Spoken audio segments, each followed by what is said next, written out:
A year has passed since we started living here in our new 5-room house. There's no room for you here. Upon returning home and storing the groceries in the refrigerator, I headed to my room, only to find my belongings nowhere in sight. Standing in disbelief, I heard my mother-in-law and sister-in-law chuckling behind me.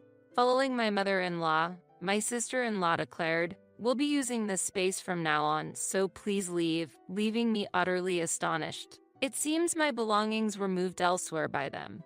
"Where did you take my things to?" I asked, only to be met with their laughter. "They're in a storage unit. If you don't collect them within a week, we'll dispose of them," they responded, with my mother-in-law tossing a paper with the storage details at me.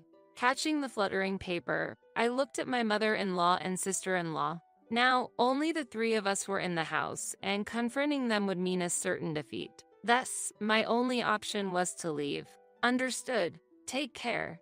With those words, I gathered my remaining belongings and returned to my parents' home. However, I couldn't just do nothing. Since my mother-in-law and sister-in-law seemed oblivious, they were bound to face consequences. My name is Mandy. Currently, I'm living with my husband, Fred, in a new 5-room house. We met in college, sharing the same major and year. Furthermore, we were in the same literary club, which quickly brought us closer. Fred had started living alone upon entering university, and though I visited his place several times, it was always immaculate. One day, I remarked, "Your room is always so tidy, Fred. It's very comfortable." He bashfully confessed, "Actually, my mom and sister aren't good at cleaning. But my dad and I like things neat, so we took on the cleaning and got quite good at it." At that moment, I complimented his cleanliness, unaware of how indifferent his mother and sister were. This became apparent only after we started working, saved up for marriage, and eventually tied the knot. Shortly after our marriage, we decided to visit our families during Christmas, starting with Fred's parents. That's when I realized that Fred's tidiness wasn't just a preference but a necessity due to his mother's and sister's lack of concern compelling him and his father to clean. Perhaps because of Christmas, chocolate packets littered the hallway, and finished orange peels were scattered on the floor. Though I was about to say "excuse me," I froze in place.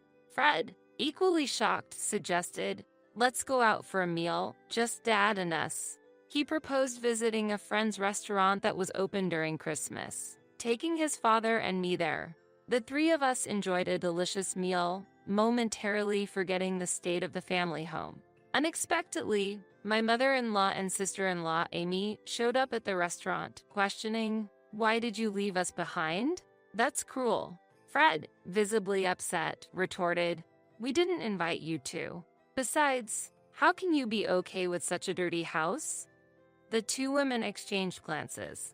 Their glamorous attire starkly contrasted the cluttered hallway, so I pondered how they could be so meticulous about their appearance yet neglect their home's cleanliness. Amy excused herself, saying, "Dad always takes care of the cleaning, doesn't he?" However, Fred's father retorted with a heavy sigh, "Do you expect me to clean while I'm down with a fever on Christmas Eve? You neglect to take care of me and mess up the house during the holidays." Both my mother-in-law and Amy seemed accustomed to being scolded and remained unfazed. I couldn't sympathize with them for neglecting Fred's sick father and leaving the house in disarray. Considering Fred's father's aging, I doubted he could continue taking care of them indefinitely. I was deeply concerned about his future. After visiting Fred's family, I stopped by my parents' home, then discussed with Fred, "Shouldn't your father consider separating from your mother and Amy?" Fred seemed to sense something was off, given their negligence during his father's illness, and pondered, "Indeed, my father might be thinking of divorce, but starting a new life." An idea then struck me. "I've mentioned it before, but why don't we ask if your father would like to live with us?" Initially taken aback, Fred quickly grasped the idea, asking, "Really? We have enough rooms, but are you sure?" "I'll ask him," I said, reaching out to someone. This person was my cousin, whom I've been close to for years. 3 years older than me, he has always treated me like a sister and has been a confidant. It was his suggestion to invite Fred's father to live with us. The plan progressed smoothly, and eventually, we welcomed only Fred's father into our new 5-room house. He had severed ties with Amy and her mother, leaving his house, already divorced from his wife and with the family home being her property. He needed no formalities to move out. Fred's father hesitantly said, "I haven't disclosed this address to my wife or Amy. They won't come here, right? And to think I can live in such a wonderful house." We warmly welcomed him, assuring, "We're happy to live together with you.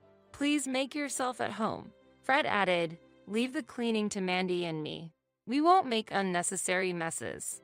To welcome him. At that time, we believed there would be no further involvement with his ex-wife and Amy. However, 9 months after moving in, my mother-in-law unexpectedly showed up with her belongings, declaring, "I'll be living here from today." We were stunned she knew our address and inadvertently let her in with her sudden arrival. We conveyed to her the difficulty of living together, but she resisted, clinging to the sofa. "I can't return to my former home. How cruel to drive me out." We were all astonished by her childish behavior. Her claim of being unable to return home piqued our curiosity. What had happened? And if she couldn't live in the family home, where was Amy? We assumed she was with her mother. Upon inquiring, it turned out that due to frequent complaints about odors, dirtiness, and uncleanliness at the family home, my mother-in-law decided to sell it. Meanwhile, Amy, planning to live in a new apartment with her mother, found a boyfriend and opted to move in with him, leaving her mother behind. The sale of the house was decided, and my mother-in-law had spread the word among relatives. Upon hearing our story, a relative, driven by a peculiar sense of justice, claimed a son should take care of his mother, blaming us for my mother-in-law's predicament, and ended up disclosing our new address to her.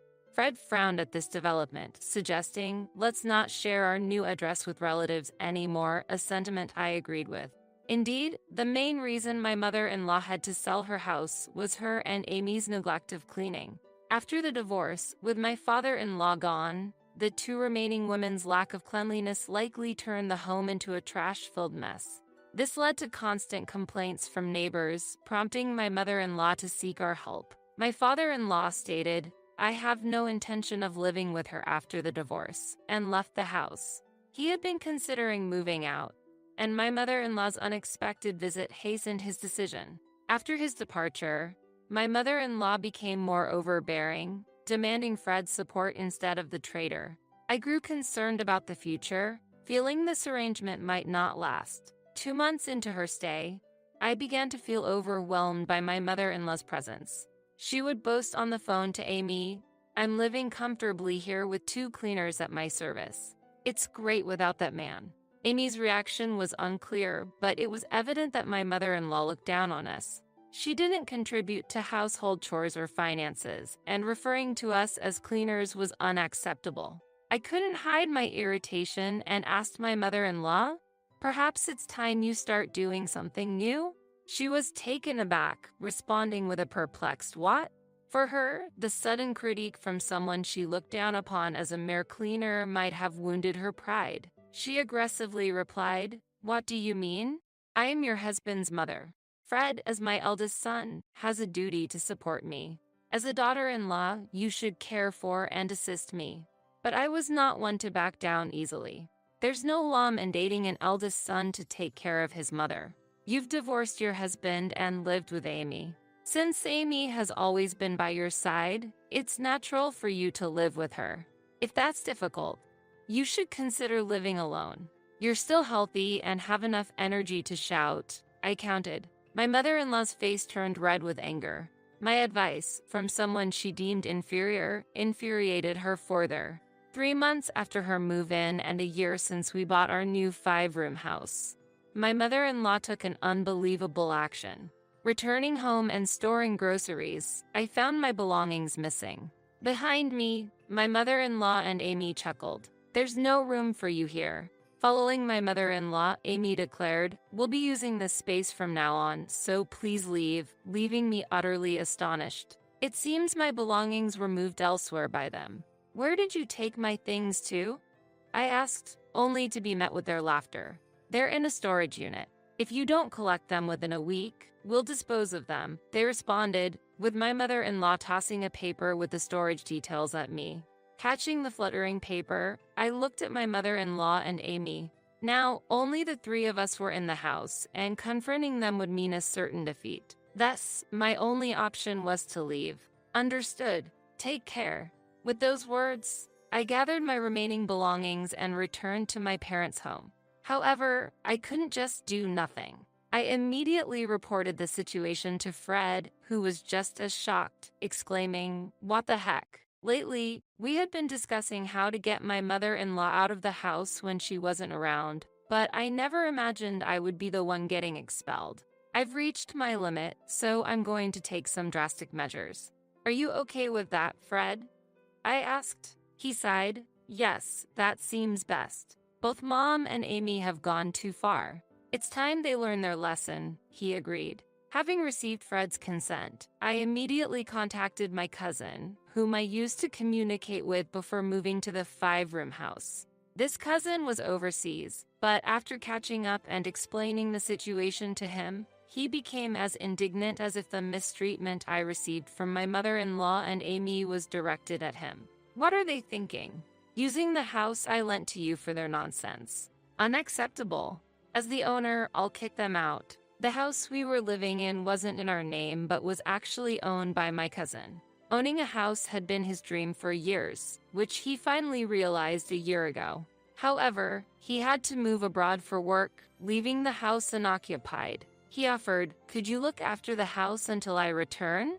I'll make the rent cheap." Eventually, to avoid the hassle of monthly payments, we paid 3 years' rent up front. Thus, saying we bought the house wasn't entirely false. Unaware of this, my mother-in-law and Amy kicked me out. My cousin, who cherishes me like a sister, would not overlook this.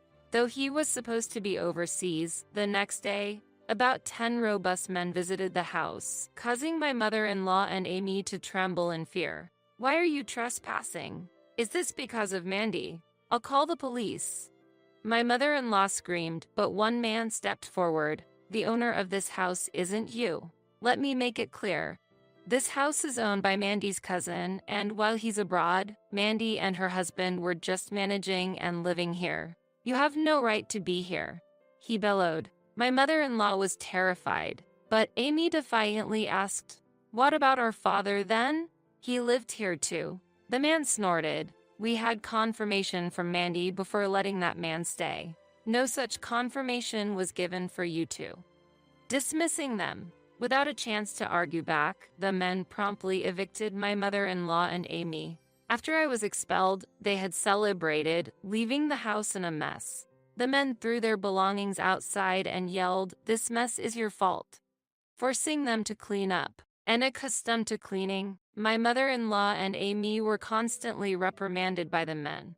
Eventually, they were warned, "You've complained about the house. There are damages on the walls and floors. Why is the kitchen so scorched? We'll be demanding compensation, so wait for our contact." We had taken photos of the house's condition right after my mother-in-law arrived, so we could prove which damages were their fault. They must have known they were responsible for the mess.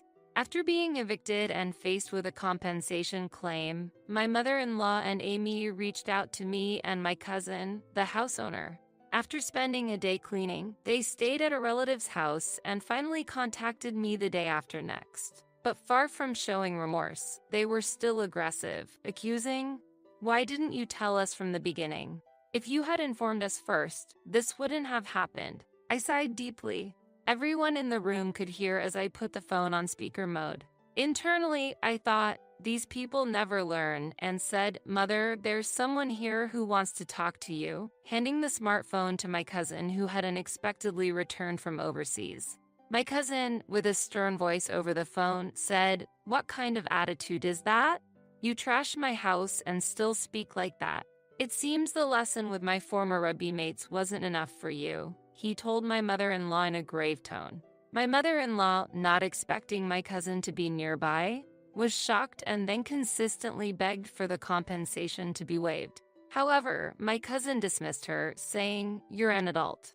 You need to take responsibility for your actions," and hung up the phone.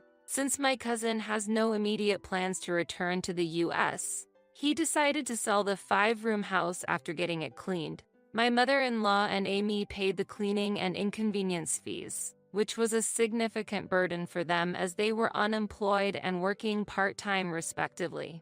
Then Amy turned to her boyfriend for help. Well, it seems Amy had unilaterally ended things with her boyfriend's family due to incompatible values and showed up at our place. But since she had no money, she had no choice but to rely on him. As a result, after helping with the money, he demanded, "Since I helped you financially, become my wife and bear my children." Amy had no choice but to marry him. And it seems my mother-in-law put her to work at their home. It's a terrible situation, but neither Fred nor I have any intention to help. As for us, the construction of our new home that we had been planning since living in my cousin's house is complete, and we've finally started our life here. We haven't shared our address with relatives, so there's no worry about my mother-in-law or Amy showing up unexpectedly, and we're enjoying peaceful days.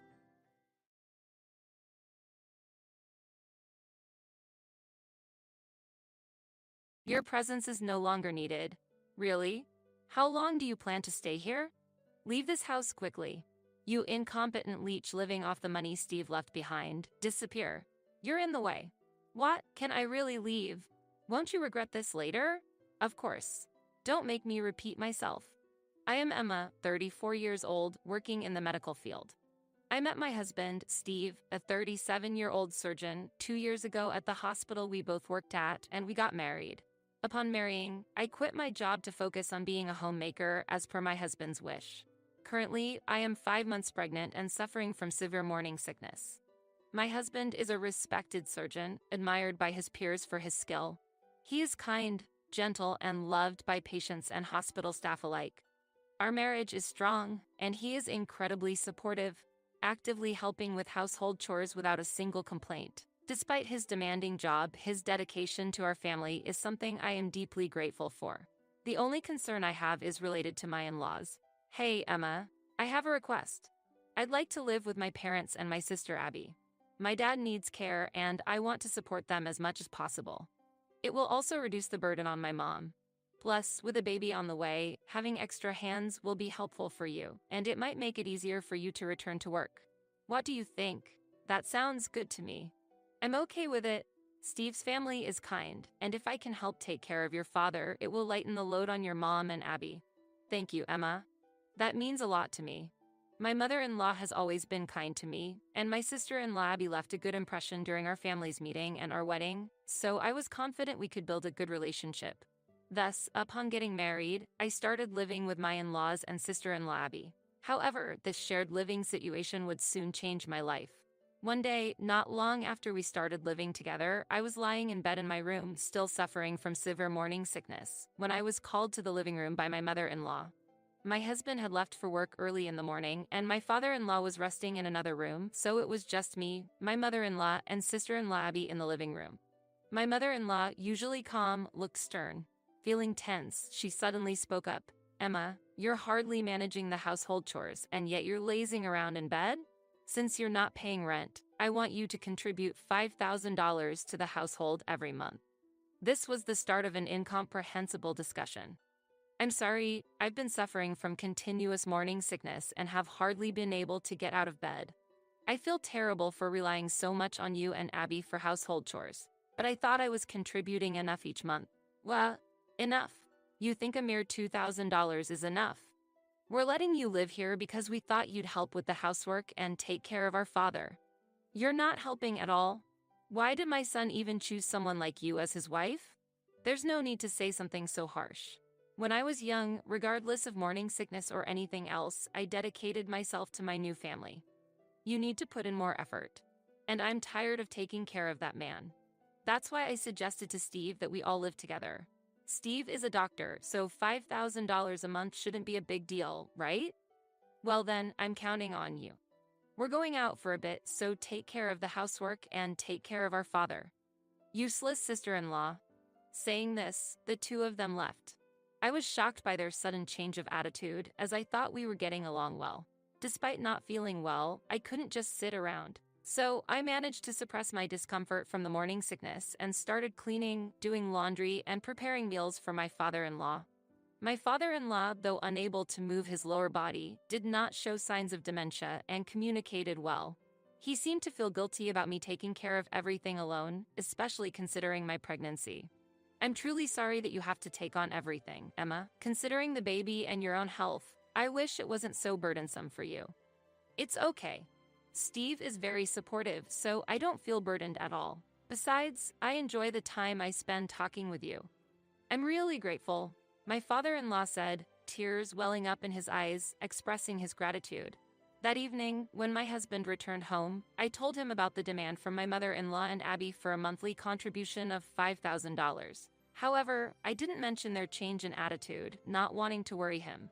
$5,000, huh? Understood. Well, we are living here and my parents are living on their pension. Abby also has a regular work and doesn't have a stable income. My husband agreed to the monthly payment of $5,000 without hesitation, understanding the situation. Since my husband was okay with it, I reluctantly agreed as well. Then, one day, I received a call that my husband had collapsed at the hospital while at work. Worried sick, I managed to calm my panic enough to find out which hospital he was taken to, and immediately called a taxi to rush there. Steve was already unconscious during the transport, and tears threatened to spill in the taxi. My mind was filled with pessimistic thoughts, hoping against hope that he would be okay. But, despite my wishes, Steve passed away shortly after we arrived at the hospital from an acute heart attack. He had left the house that morning with his usual kind smile, making it hard to accept the reality. Steve was only 37 years old. He had his whole life ahead of him, passionate about his work and excited to become a father soon. The thought of not being able to introduce our child to his or her father left me sobbing beside his body. Time passed, and my mother-in-law and Abby arrived at the hospital. My father-in-law had to stay home, so a helper was arranged urgently. Oh, I can't believe this. My dear Steve, why a heart attack? Really? This is all Emma's fault. Emma, if you had noticed Steve's health issues sooner, this tragedy wouldn't have happened. You're a disaster. Mom is right. The reason my brother died is because you came into our house. I'll never forgive you for taking him away. I'm truly sorry. Having just lost my husband, my heart was too broken to argue with them. I could only apologize. Maybe it was all my fault. If only I had noticed something was wrong with Steve sooner, he might still be alive. I was tormented by this thought for a while. Eventually, the funeral was held. Many of Steve's friends and colleagues came to say their goodbyes. I felt a profound loss and sorrow from the respect people had for my husband. But I knew I couldn't grieve forever. I have to become stronger for the sake of our child that's about to be born. I resolved. However, my resolve was quickly shattered by my in-laws' words. Look, Emma, just because Steve has passed away doesn't mean you're thinking of going back to your parents' house, right? Well, I'm expecting soon, and the morning sickness hasn't ended, so I might return to my parents' house a bit earlier. What? If you go back to your parents, what will happen to the daily routine here? Who will take care of Dad? You think you can just leave irresponsibly just because my brother died? As for taking care of Dad, hiring a helper could lessen the burden. Hiring a helper? What are you thinking? As long as you're here, there's no need for outside help. That's a waste of money. Angered by their words, I responded, may I remind you, my mother-in-law is almost always home, and Abby only works 3 days a week on a non-regular basis. Aren't you two perfectly capable of handling the household and taking care of Dad? My mother-in-law retorted, I'm busy with community activities and hobbies. I don't have time to do housework, let alone care for him. She spends her time at home just watching TV and lounging around, using any excuse to shift all responsibility onto me. On my days off from my part-time job, I'm busy looking for a marriage partner. I can't spare any effort or money on beauty treatments to find a handsome, high-earning man. Oh, I just don't have enough time. Unlike you, who can stay home all day? Abby, significantly overweight and far from the beauty ideal she claimed, bafflingly exuded confidence from nowhere. And Emma, it's not an exaggeration to say Steve's death is your fault. So, you'll continue to take care of the household and Dad, and will also need the same $5,000 a month for living expenses. We've heard about the savings Steve left behind, so paying shouldn't be an issue, right? But I don't have an income right now, and with the baby coming, expenses will increase. I wanted to save Steve's money for our child's future. Oh, but is that child really Steve's? Could it be someone else's? That's really funny. Really? Emma, you're so vulgar. Then it's even more unthinkable to use Steve's money for a child that might not be his. Please wait. This child is indeed Steve's. It's terrible to say such things. But realizing arguing was futile, I gave up on going back to my parents and resigned myself to contributing $5,000 a month for living expenses, continuing the household chores and caring for my father-in-law. It seems excessive for a family of 4 to need that much, especially with pension income.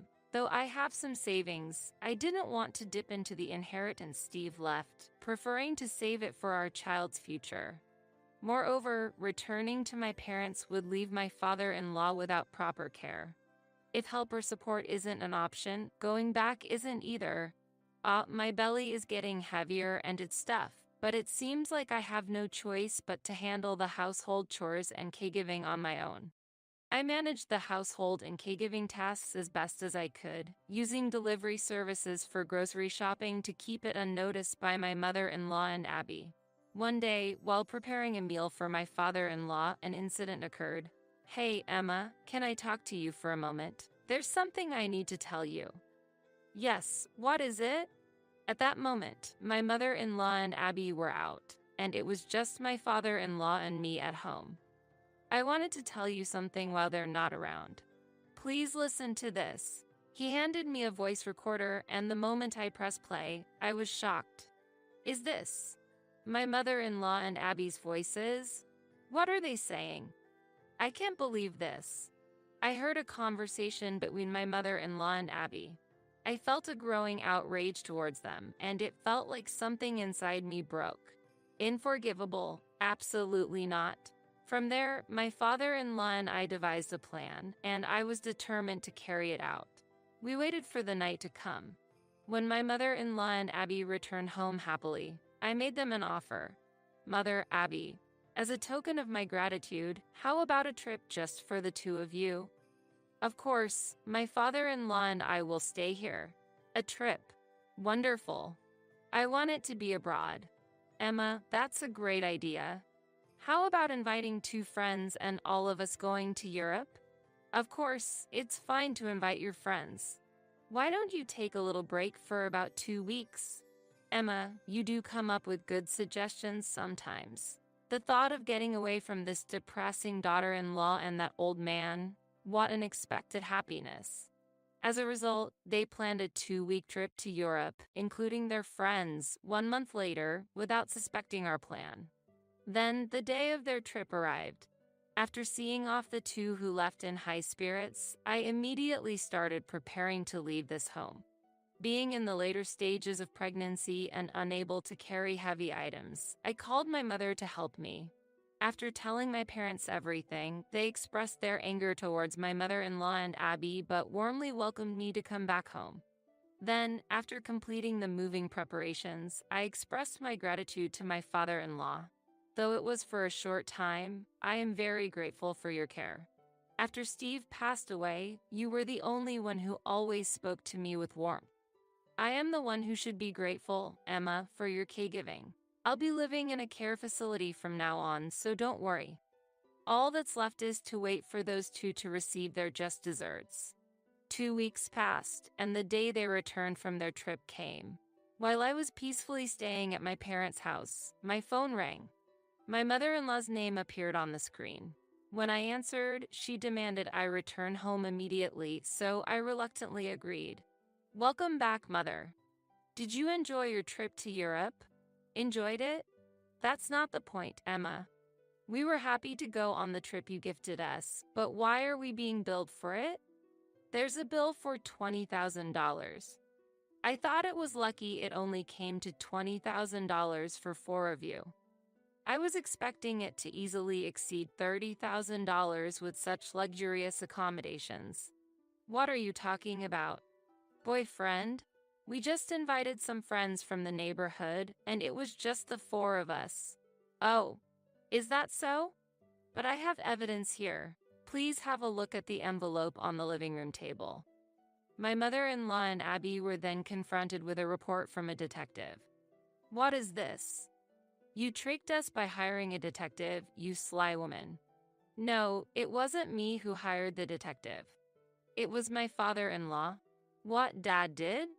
Yes, it was actually my father-in-law who had requested the investigation. One day, he grew suspicious of my mother-in-law and Abby's behavior and installed a hidden microphone in the living room to eavesdrop on their conversations. Listen, Mom. Last night, I went on a date with a charming man who earns over $1 million a year. He's married, but he showed a lot of interest in me and came on to me strongly. I ended up not coming home until morning. I'll make him divorce his wife and take him for myself. That's wonderful, Abby. Go ahead and get that man for yourself. I also hope my wealthy lover will divorce his spouse soon and become mine alone. Then, eventually, we'll leave this place and start a luxurious life. In fact, they were involved with married men and planning to leave my father-in-law behind and move out of the house. Furious with this revelation, my father-in-law and I planned the trip as a strategy. He expected them to bring their affairs along on the trip and hired a detective to investigate during their absence. The investigation revealed that the friends accompanying my mother-in-law and Abby on the trip were, in fact, their extramarital lovers. Well, now that it's out, there's nothing else to do but to give up. I'm going to divorce your father and kick that man out of the house. And you, Emma, are no longer needed here. Really? How long do you plan to stay? Leave this house immediately. Leave, you worthless person living off the money Steve left behind. What? Can I really leave? Won't you regret this later? Of course. Don't make me repeat myself. Also, regarding the cost of the trip, you will be bearing it yourself. While I suggested the trip, I never mentioned it would be a gift. Humph, if it's about $20,000, I'll just have my wealthy lover pay for it. Is that so? Additionally, my father-in-law has already moved to a facility. Thank you for everything. Goodbye, and please do as you wish. Thus, I returned to my parents' home, feeling refreshed. After spending some peaceful time at home, one day, my mother-in-law and Abby unexpectedly showed up at the entrance. Emma, we apologize for our behavior up to now. Please come back, sister. I sincerely apologize for everything I've said and done. We really want you back. Oh, what brings both of you here? Why has it come to this? Our relationships outside were exposed, and the spouses are demanding a large compensation from us. I live on a pension, and Abby is in irregular employment with little savings. We don't know how to handle this. In fact, my father-in-law had sent the detective's report to the families of the lovers, resulting in a massive demand for compensation from them. Additionally, they were being sued for compensation for infidelity by my father-in-law as well. Moreover, we haven't settled the $20,000 for the trip yet. Could you possibly share Steve's inheritance with us? I categorically refuse. You treated me like a servant all this time. I cannot forgive you. Besides, the monthly living expenses of $5,000 were being paid out of my own savings, not from Steve's inheritance. What? You had that much in savings? I thought you worked in medical administration at a hospital. No, my daughter is a distinguished doctor at our hospital. My father, who is the director of a large hospital, appeared and informed them of the reality. Yes, I am his daughter and was working as a surgeon, recognized for my achievements and expected to succeed him as the director of the hospital. Steve and I were united by a romance that began at the same workplace. Recognizing the situation, my mother-in-law said, "Then, all the more reason we want you to come back, Emma. The future director of the hospital, please save us from our plight. We're going to suffer under debt. Please help us." Sister-in-law, they pleaded with tears. However, I firmly refused and securely locked the door. The commotion led to a neighbor calling the police, and they were eventually taken away in a police car. Later, my mother-in-law and Abby were demanded to pay compensation by the spouses of their lovers. My mother-in-law also had to pay compensation to my father-in-law. They were also reminded to pay for the trip, resulting in significant debt. The scandal spread throughout the neighborhood, forcing them to move. They now live in a small apartment, juggling multiple jobs to pay off their debts. A deserved outcome. As for my father-in-law, his divorce was successfully finalized, and he enjoys a stress-free life in a care facility. As for me, I safely gave birth to a girl and am living a fulfilling life with the support of my parents. Next month, I plan to return to work, placing my daughter in daycare. I intend to carry on Steve's legacy, moving forward as both a